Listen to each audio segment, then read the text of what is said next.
ASAP. Did you do machine learning at Berkeley? No, actually.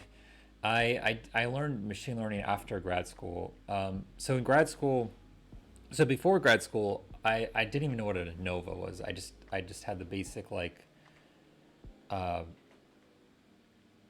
clinical stats are really low level. They're in med school. They're just like sensitivity, specificity.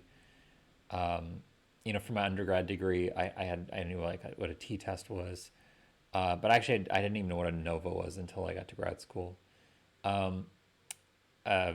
which is an analysis of variance, and you can do two-way ANOVAs and et cetera. If any of you are psych people, you might know.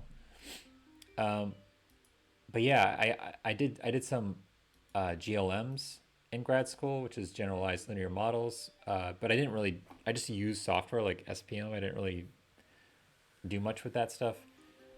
But then in my postdoc, I uh, I started learning a lot more machine learning, partly because it was just something I was underexposed to in grad school. I was focused more on like device engineering, on cognitive neuroscience itself, like all the EEG metrics and fMRI stuff that show up with when humans do certain tasks.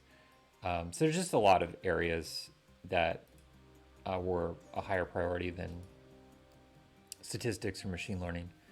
And so when I did machine learning, or when I did my postdoc, um, I learned a lot more machine learning, which was good because after my postdoc, when I basically quit academics, I had to go get a job, and that ended up being the most useful thing to know.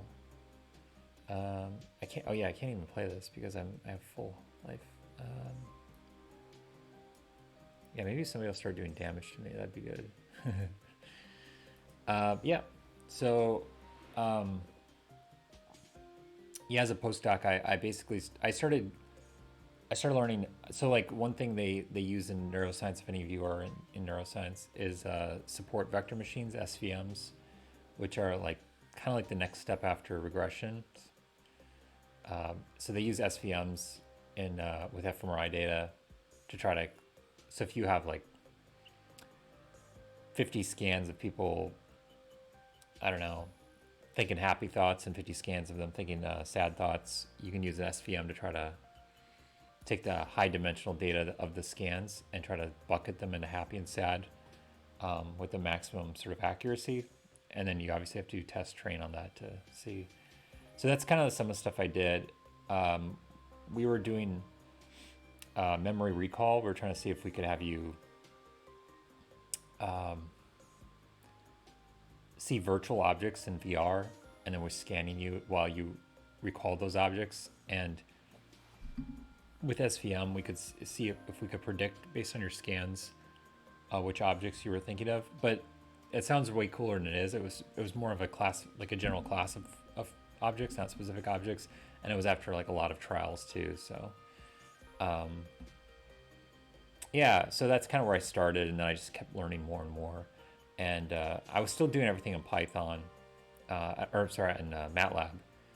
And then once I sort of quit, kind of post-dockery, I I had to like sit down and like learn Python, and I took like a month to just learn as much Python as possible, and then start doing job interviews. Um, I guess, and then we'll do. Oh yeah, we should play this. Oh, my computer's getting sticky. No, no.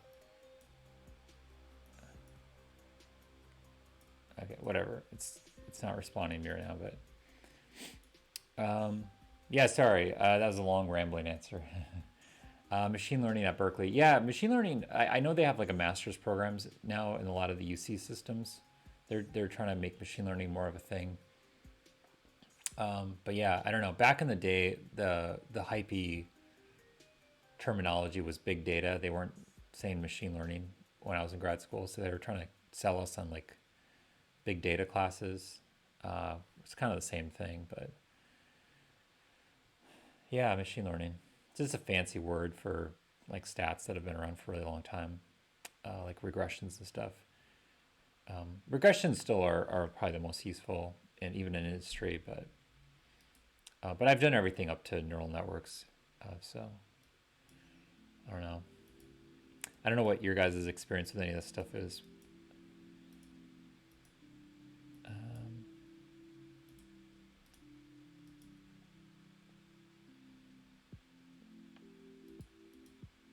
yeah, we'll probably get rid of this too. Oh, we're just going full demons. Is that what's going on here?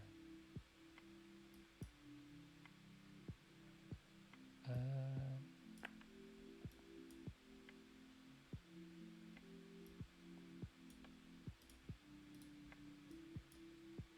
let's do that. Oh, this guy summons demons. I was trying to figure out what else summoned demons to strengthen these two. Okay, that works. Let's put them in the back so that we'll see what happens. I'm curious. I haven't played these units yet. ASAP. I've read papers. Google has a pretty good AI blog on what they are doing. Oh, that's cool. Yeah, I know they just came out last week or two with the whole protein folding stuff. That's kind of interesting. Um, and then like a year or two ago, I was following the Starcraft AI stuff they were doing. So yeah, their whole AI division is basically the company they purchased, DeepMind, which was originally that British company that got sold to them for like I think it was like 500 million pounds. So I don't know how much that is in dollars. I think it might be like $1 billion or something. So, but yeah, so, some neuroscientist guy founded it. He's a smart cookie. Oh wow. Well, I guess we were in the top four. If we pull our act together this turn, we might get a little higher. Um, oh, it's one of these.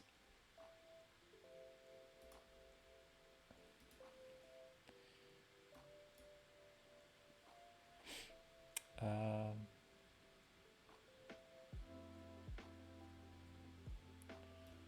guess we just keep rolling.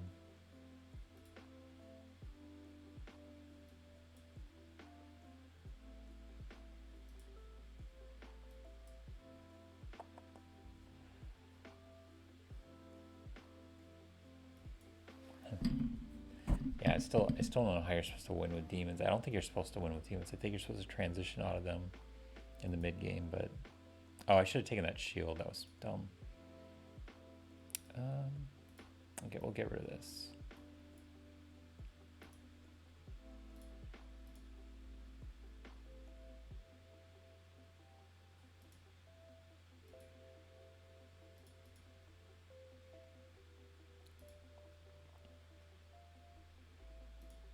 It's our strongest unit, I guess. So we'll do that.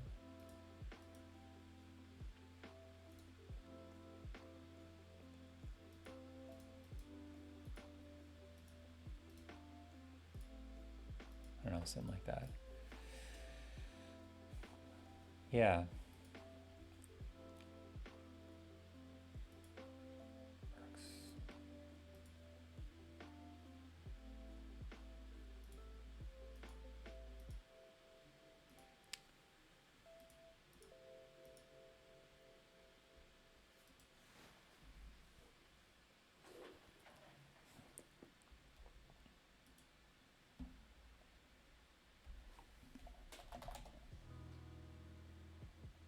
AI blog. Google AI blog. Yeah, I don't know if that stuff's interesting to people, but I might do some. I could do some AI stuff later. I do it for work, so I'm not like, it's not like the most excited to me right now, but um, I realize, yeah, maybe this is. I don't know. We'll see. I'll try to keep it fun because I don't want to like do things